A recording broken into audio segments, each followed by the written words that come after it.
Hello everyone and welcome back to Show Tales. আরেকটা নতুন blog নিয়ে আপনাদের সাথে চলে এসেছি। আর আজকে হচ্ছে জন্মদিন বিশেষ পর্ব। শুধু জন্মদিন নয়, আজকের দিনটায় ছিল গুরু পূর্ণিমা। গুরু পূর্ণিমার এই পবিত্র তিথিতে আমরা বাড়িতে কীরকমভাবে জন্মদিন পালন করলাম সেটা নিয়ে আজকের ব্লগটা। এমনিতে তো বিদেশের মাটিতে বাড়ি থেকে এত দূরে একা একা জন্মদিন পালন করতে মোটেই ভালো লাগে না, কিন্তু সেই জন্মদিনই যদি হয়ে ওঠে পরিবারের সবার সাথে, তাহলে সেটার বিশেষত্বই আলাদা। তো আসুন দেখে নিই আজকে শাশুড়ি আর বউ মিলে কী করে বরের জন্মদিন পালন করলাম, বাড়িতে কিভাবে করলাম গুরু পূর্ণিমার পুজো, সেই সব নিয়ে। So stay tuned. আমার দাদু বলতেন বাচ্চারা নাকি পাখির ডাকে ঘুম থেকে ওঠে। এই কথাটা এই দুটোটাকে দেখে আমার খুব মনে প্রাণে বিশ্বাস হয়েছে। কাক ভোরে ঘুম থেকে উঠে সবাইকে এক এক করে ডাকতে থাকবে। এখন যেমন ও খুব চেষ্টা চালাচ্ছে ওর পাপাকে ঘুম থেকে তোলার, কিছুতেই পেরে উঠছে না, কারণ পাপা কালকে একটু লেটেই ঘুমাতে গেছিল রাত্রিবেলা। এখন তাই ওর ঘুম ভাঙছে না, আর ও হাল ছাড়ার পাত্র নয়, ডেকে ডেকে তুলবেই। তো আজকে হ্যাপি বার্থডে, তাই জন্য আজকে ওর সকালবেলা মা বললো যে লুচি খাবে, কিন্তু ওর এখন নানা রকমের হেলথ কনসিয়াসের হয়ে গেছে, তাই ও খাচ্ছে হচ্ছে গাজরের পায়েস আর রুটি।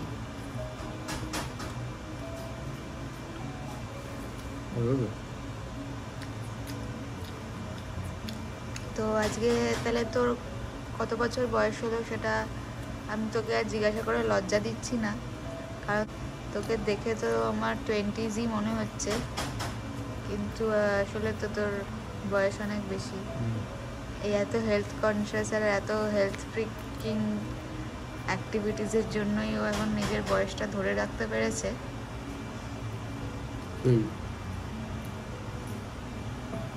তো আজকে নর্মাল ব্রেকফাস্টই করছে ও, কিন্তু একটুখানি বার্থডে টাচ আছে তার মধ্যে, কিন্তু পায়েসটা করতেই হবে।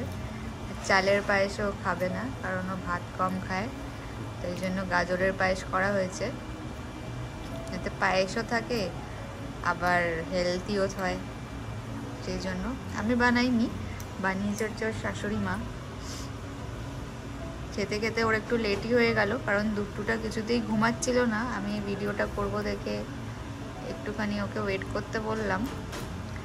আর ওদিকে চলো দেখে নিই যে আজকে বার্থডের জন্য কি রান্না বান্নার আয়োজন হচ্ছে। আজকে বার্থডের জন্য রান্নার কি আয়োজন হচ্ছে মা? এই যে রাইস হচ্ছে, নিরামিষ, আজকে তো পূর্ণিমা। হ্যাঁ, আজকে আবার খুব ভালো দিনই পড়েছে, গুরু পূর্ণিমা, তো সেই জন্য আমাদের পূর্ণিমাতে একটু নিরামিষ রান্না হয়। আলুর দম হচ্ছে, চাটনি, পায়েস, ওগুলো তো আছেই। সব মাই করছে একা হাতে। আমি অনেক হেল্প করার জন্য বলেছিলাম, কিন্তু মা নিতে চায় না হেল্প।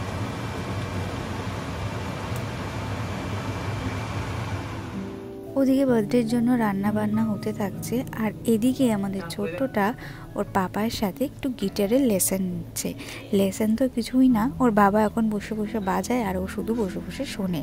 ওর খুব মজা লাগে যে ওই তারগুলো ধরলেই কীরকম ওখান থেকে নানা রকমের আওয়াজ বের হতে থাকে।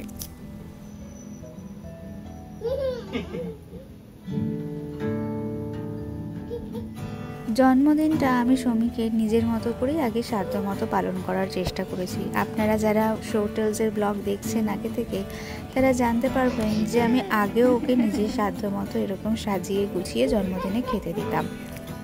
এইবারেরটা একটু স্পেশাল, কারণ পুরো পরিবারের সাথে নিজের বাড়িতে বসে জন্মদিন সেলিব্রেট করছে, শাশুড়ি মায়ের হাতের ভালো ভালো রান্না খাচ্ছে, এবং সেই জন্য আজকের জন্মদিনটা আমাদের সবার কাছেই খুবই আনন্দপূর্ণ।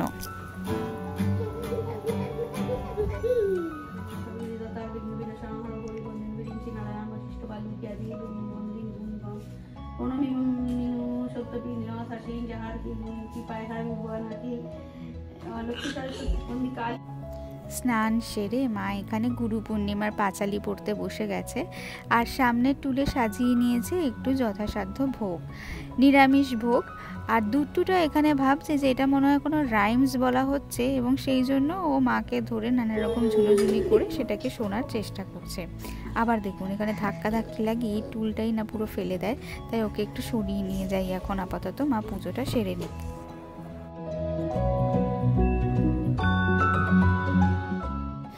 এই পুজো পাঠ সেরে দুপুরে খাওয়া দাওয়া সেরে আমরা ভেবেছিলাম যে একটু বেরোবো সবাই মিলে, পার্কে ঘুরে আসবো বা দুটুটাকে নিয়ে কোনো কিডস প্লে জোন থেকে ঘুরে আসবো বা মন্দিরেও ঘুরে আসতে পারি।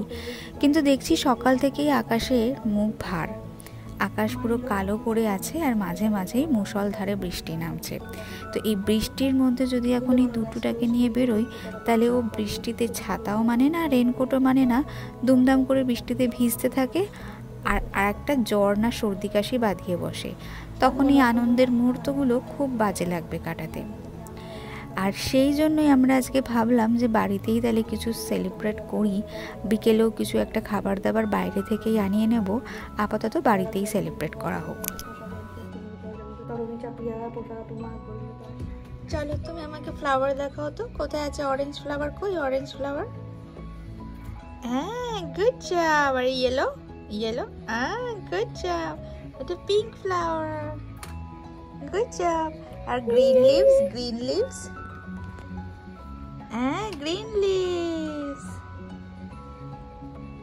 Good job, Mama.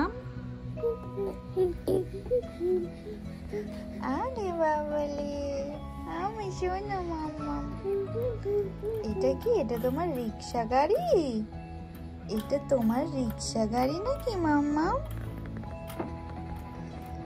মাম্মাম রিক্সা গাড়ি? দেখি রিক্সাটা কিরকম। ওরে বাবালে,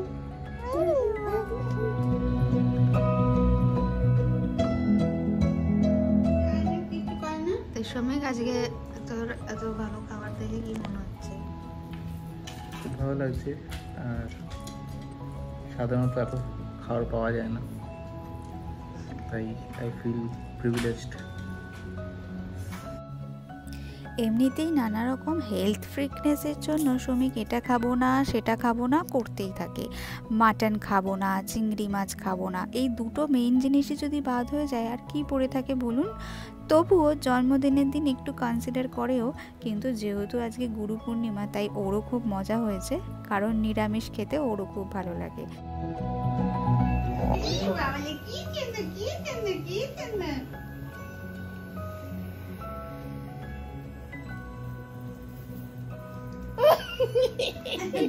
এখন বাবলস দেখে আনন্দে লাফালাফি করছে। কেমন করছে দেখো, বাবল কি আনন্দ হচ্ছে দেখো। চেষ্টা করতেছে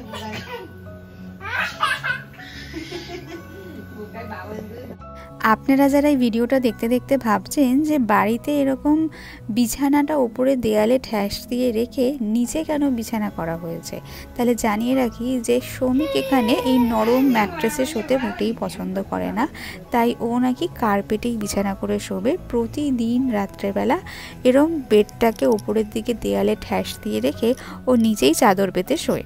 থাক, যে যেরকমভাবে থাকতে ভালোবাসে থাকুক, আমার আর কি।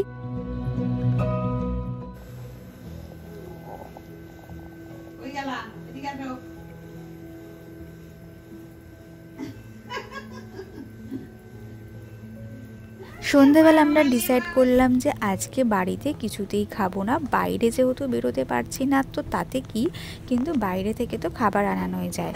তাই ডমিনোস থেকে আমরা অর্ডার করে দিয়েছিলাম পিৎজা, পাইনাপল চিকেন আর হ্যাশ ব্রাউন। পিৎজাটা দেখে সবাই আমরা এমন হামলে পড়লাম যে আর ফটোই তোলা হলো না, সবাই মানে আমি আর শ্রমিক, কারণ বাবা মায়ের কাছে এখানে পিৎজা বার্গার সব কিছু একই রকম, তাদের মনে হয় নানা রকম পাউরুটির ওপরই কারুকার্য করা, তাই তারা বিশেষ খেতে পছন্দ করে না। আর এই পাইনাপল চিকেনটা পাইনাপল দিয়ে, চিকেন দিয়ে, অলিভ দিয়ে, মাশরুম দিয়ে, চিজ দিয়ে র্যাপ করা, অসাধারণ খেতে। আপনারা ডেফিনেটলি পারলে ট্রাই করবেন। আর এটা হচ্ছে হ্যাশ ব্রাউন, এটাও মেল্টেড চিজ, ক্যাপসিকাম এইসব দিয়ে র্যাপ করা। সবকটা আইটেম আমি এখন আপনাদের বলতে পারছি না, আমাকে আর একবার এই মেনু বুকটা দেখতে হবে। এখন দিন প্রায় শেষ, যদিও রাত্রি প্রায় 8:30 9টা বাজে, কিন্তু দিনের আলোটা দেখে আপনি বুঝতে পারবেন না, কারণ গরমকালে এখানে রাত্রি প্রায় 9টা অবধি সূর্যের আলো থাকে। তো আজকে আমাদের ব্লগটা এখানেই শেষ করছি। এটা আমাদের বাড়ির পিছন দিকের জানলা দিয়ে দেখা যাচ্ছে, দূরে মেইন রোডটা দেখা যায়, যেখান থেকে মেইন রোডের গাড়ি চলাচল করে। আপনাদের আরেক দিন ওই মেন রোডের দিকে নিয়ে যাব। তো আজকের ব্লগটা এখানেই শেষ করছি। যদি ভালো লেগে থাকে please to like, share and subscribe to Show Tales. এরম ভালো ভিডিও নিয়ে আবার চলে আসবো। Stay tuned.